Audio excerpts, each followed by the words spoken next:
Supongo que todo el mundo que me esté viendo sabrá que 1 partido por n tiende a 0 cuando n tiende más infinito. Pues en este vídeo os voy a intentar convencer de que no solo no tiene por qué tender a 0 esta sucesión, sino que en realidad puede tender al número que nosotros queramos. Para los que no lo supieran, esto quiere decir que la sucesión se acerca tanto como queramos al punto 0 de la recta real, como vemos aquí. ¿Pero qué significa exactamente que la sucesión se acerque tanto como queramos al 0? Bueno, esto quiere decir que conforme avanzamos en la sucesión, la distancia entre los términos de la sucesión y el punto 0 se hace cada vez más pequeña, tan pequeña como queramos. Vale, pues ahora veremos que no es necesario un concepto de distancia para definir la cercanía entre dos puntos. Señoras y señores, con ustedes la topología. ¿Qué es la topología? Bueno, sea X un conjunto y tau un subconjunto de sus partes. Se dice que tau es una topología sobre X. Vale. La definición está ahí y quien quiera que la mire. Pero yo lo voy a explicar de una manera más intuitiva, con puzzles. Para definir una topología, lo primero que necesitamos es un conjunto, que nosotros denotaremos por la letra X. Y a partir de ahí iremos partiendo el conjunto en piezas de puzzle y metiéndolas en la caja que llamaremos tau y que será nuestra topología. Básicamente una topología es una caja con piezas del puzzle que conforman el conjunto sobre el que la definimos. Pero claro, además tiene que cumplir una serie de propiedades, en concreto 3. La primera es que el vacío y el propio conjunto deben ser piezas de nuestro puzzle. Como un conjunto sin elementos es muy difícil de dibujar, o al menos yo no sé, lo que haremos será simbolizar el conjunto vacío por el símbolo que aparece ahí, que es como una O tachada. La segunda propiedad que debe cumplir nuestra topología para ser una topología es que, dadas dos piezas de nuestro puzzle, su intersección, es decir, el espacio que cubren las dos dentro de nuestro conjunto, debe ser también una pieza del puzzle. Por último, se tiene que cumplir que, dada cualquier colección de piezas, da igual lo grande que sea, la unión de todas estas tiene que ser también una pieza de nuestro puzzle. Y ya, con estas 3 propiedades tendríamos hecha una topología sobre nuestro conjunto X. Bueno, vale, todo esto es muy bonito, pero ¿qué tiene que ver la topología con ver que dos cosas están cerca? Lo que nosotros queríamos hacer era poder decir que dos cosas estuvieran cerca sin tener que hablar de una distancia numérica entre esas dos cosas. Para ello veamos el siguiente ejemplo. Imaginemos a dos personas, Bip y Bob, y queremos saber cómo de cerca viven sin decir a qué distancia viven el uno del otro. ¿Cómo podríamos hacerlo? Bueno, para empezar podemos decir que sus casas se ven en este mapa, que ya es un comienzo, pero podemos afinar un poco más.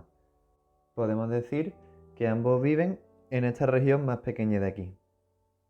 Y haciendo más zoom podemos ver que las dos casas están en este otro pedacito más pequeño de mapa.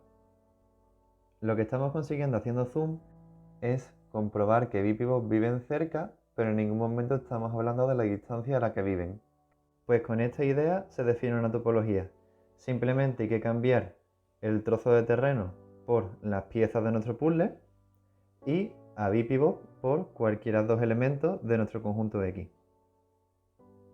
Así, diremos que dos elementos de nuestro conjunto están suficientemente cerca si están ambos en una cantidad suficiente de piezas de nuestro puzzle.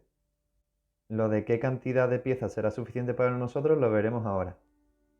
Antes que eso, repasemos primero lo que significa que el límite de una sucesión sea L. Bueno, pues aquí tenemos la definición, que si alguien la quiere leer, pues está ahí, pero como esto es un vídeo de divulgación, vamos a explicar por encima lo que significa. Esto quiere decir que no importa lo cerca que te quieras quedar del límite de tu sucesión, que siempre puedes avanzar lo suficiente para quedarte esa distancia a partir de un punto. Podemos ver que el límite de 1 partido por n cuando n tiende a infinito es 0, porque da igual la distancia a la que queramos estar del 0, que siempre podemos encontrar un término a partir del cual siempre vamos a estar a menos de esa distancia del cero. ¿Vale?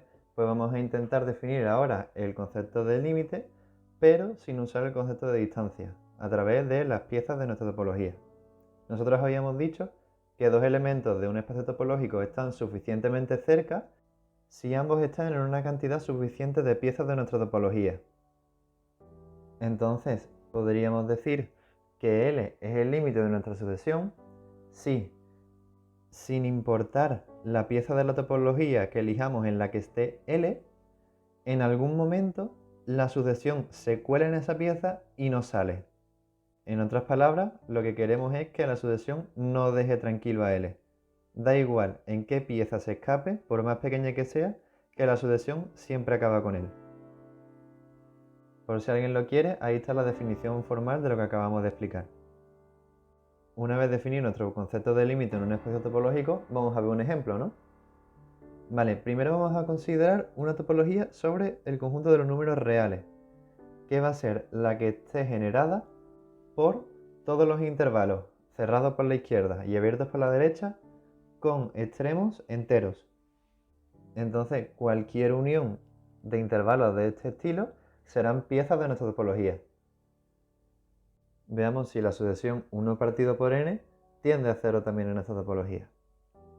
Recuerdo que una sucesión tiende a L si, sin importar la pieza en la que se encuentre L, la sucesión se cuela en esta pieza y no sale a partir de un término. Bueno, pues yo creo que podemos estar de acuerdo en que la pieza más pequeña en la que está el 0 es el intervalo 0 cerrado, 1 abierto. Y como podemos comprobar, la sucesión se cuela ahí a partir de un término y no sale. Así que en cualquier pieza en la que esté el 0 pasará lo mismo, porque pasa en la más pequeña y la pequeña está dentro de todas las demás. Pero lo mismo podríamos decir del número pi al cuadrado partido por 12, porque la pieza más pequeña en la que está él es el mismo intervalo y la sucesión a partir de un término se cuela en esa pieza y no sale de ahí. Entonces la sucesión también tendería a pi cuadrado partido por 12. Y a este número, y a este número, y a este número. En general, esta sucesión en esta topología tendería a cualquier número que esté entre el 0 incluido y el 1 sin incluir. Entonces, 1 partido por n no es que tienda al 0, sino que además tiende a cualquier número de ese intervalo. Así que, por ejemplo, podemos decir que 1 partido por n tiende a e elevado a e partido por pi elevado a pi, y quedarnos tan pancho. Esto la verdad es que me voló un poco la cabeza la primera vez que lo vi. En esta topología se puede hacer una cosa bastante loca. Consideremos la sucesión constante pi menos e. Pi menos e, pi menos e, pi menos e, así hasta el infinito. ¿A qué tiende esta sucesión en nuestra topología? Como hemos visto antes, la sucesión siempre se queda en el intervalo 0, 1, cerrado abierto. Entonces, por la definición del límite en una topología, podemos decir que la sucesión tiende a 0. Pero entonces tenemos una sucesión constante que tiende a un número.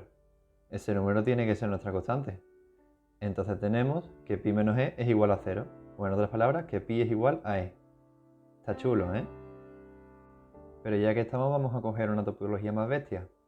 Vamos a considerar en el espacio de los números reales la topología que se llama indiscreta, que es la que está formada únicamente por el vacío y el total. ¿Qué pasa en esta topología? Bueno, pues que la única pieza de nuestro puzzle que tiene algún elemento del espacio es el total. Entonces cualquier sucesión del espacio tiende a cualquier punto del espacio. ¿Por qué? Porque cualquier punto que quisiera escapar de cada sucesión tendría que huir a una pieza en la que esta sucesión no estuviera a partir de un punto. Pero la única pieza en la que puede estar cualquier elemento es el total. Y obviamente en el total la sucesión acaba a partir de un punto. De hecho, está ahí desde el principio. Entonces, en esta topología podemos escribir cosas tan chulas como que 1 tiende a 2, que menos 1 elevado a n tiende a pi, o que el seno de n tiende a 0.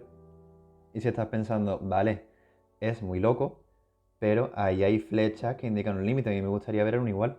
Pues tranquilo, Aquí tienes que el desarrollo en serie de la exponencial es x al cuadrado y que la suma de todos los números naturales, aquí da igual incluir o no el 0 y así no me meto en pelea, es menos 1 partido por 13. Todas estas cosas están muy chulas para poder contárselo a tus amigos y que flipen. Pero, en realidad, ¿qué utilidad tiene esto? Yo no me siento cómodo diciendo que 1 tiende a 6, o a 8, o a 3. A mí me gustaría, primero, que el límite de una sucesión fuera único, porque para mí no tiene mucho sentido que algo se acerque a dos sitios a la vez. Y luego, que si yo tengo un espacio en el que no se da esa propiedad, saber si existe algún procedimiento para arreglarlo. Pues sorpresa, ese procedimiento existe y es de lo que vamos a hablar ahora mismo. Volvamos a la topología de antes, la topología de los casquillos, es decir, la topología generada por los intervalos cerrados y abiertos con extremos en los enteros. Vamos a elegir dos números en esta topología, como pueden ser el 1/3 y el 4/5. Estos dos números se encuentran en el intervalo cerrado abierto 0, 1. Pero claro, como habíamos visto antes con el 0, cualquier pieza de nuestra topología que contenga 1 va a contener a otro, porque todas contienen a la pieza más pequeña que es el 0, 1. Lo que ocurre con esto es que cualquier sucesión que tienda al 1 medio tenderá al 4/3 y viceversa, porque ambos solo pueden escapar de todas las sucesiones de la misma forma, es decir, que o no escapan o escapan, no hay otra.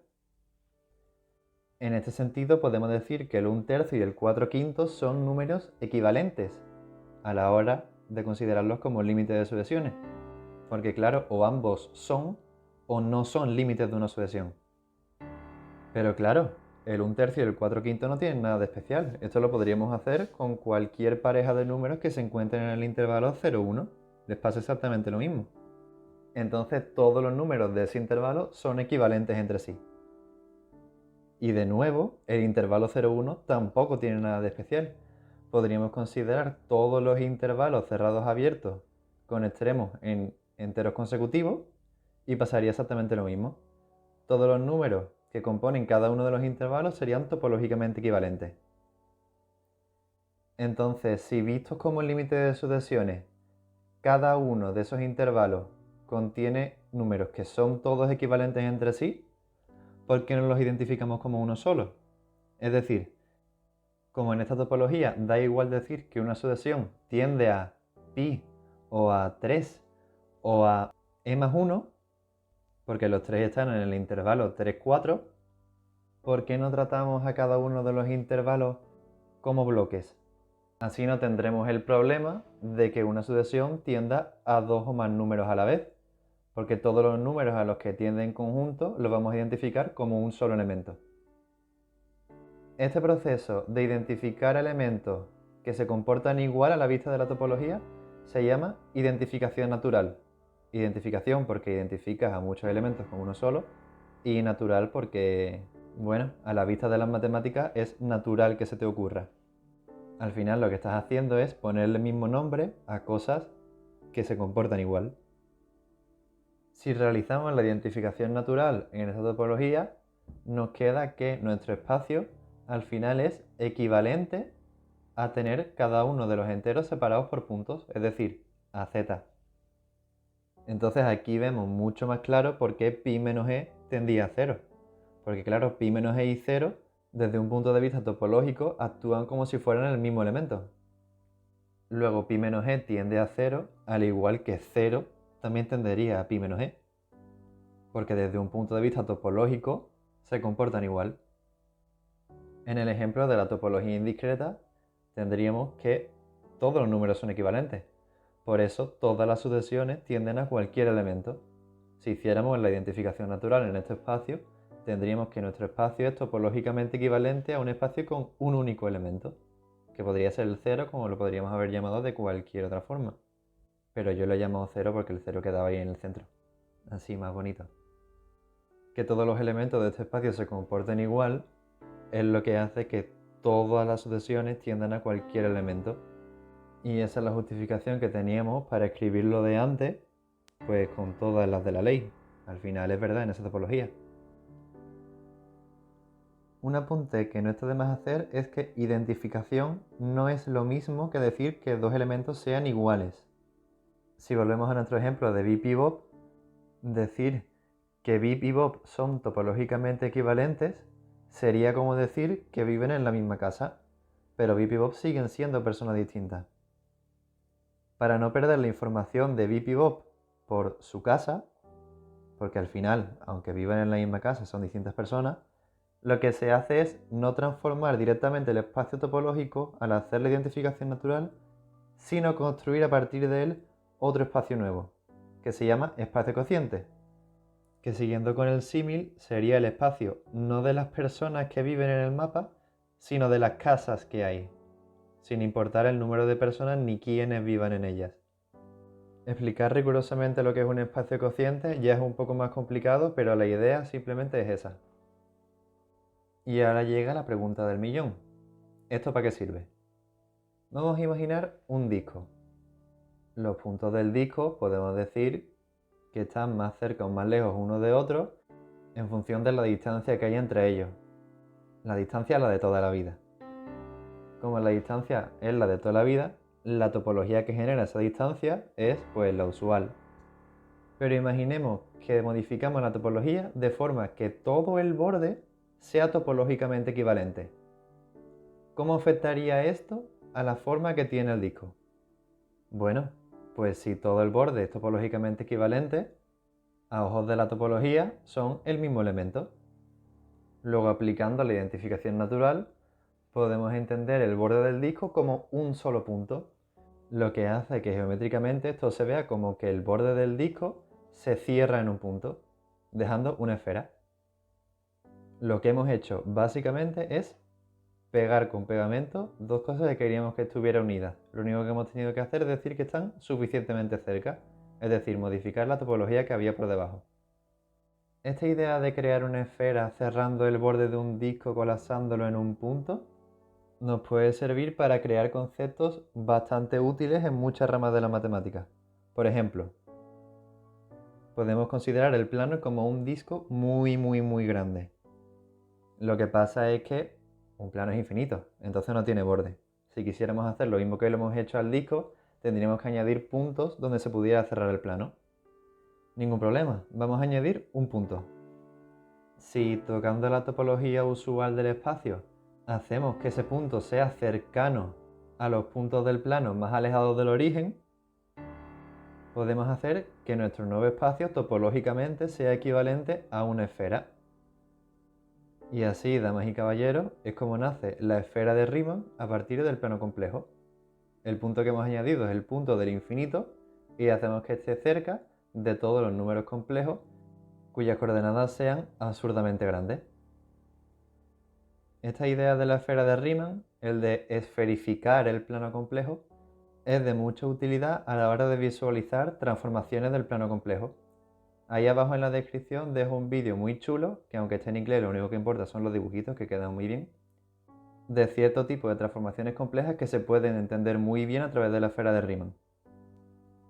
Y como este, muchos otros ejemplos. Básicamente cualquiera que involucre el de crear una noción de cercanía sin necesariamente crear una distancia entre los elementos. Algo que, por suerte o por desgracia, es el pan de cada día de cualquier persona que trabaje con límites de sucesiones, como habíamos visto al principio. ¿Quién habría dicho que para ser matemático solo hacía falta pensar un poco y jugar con plastilina?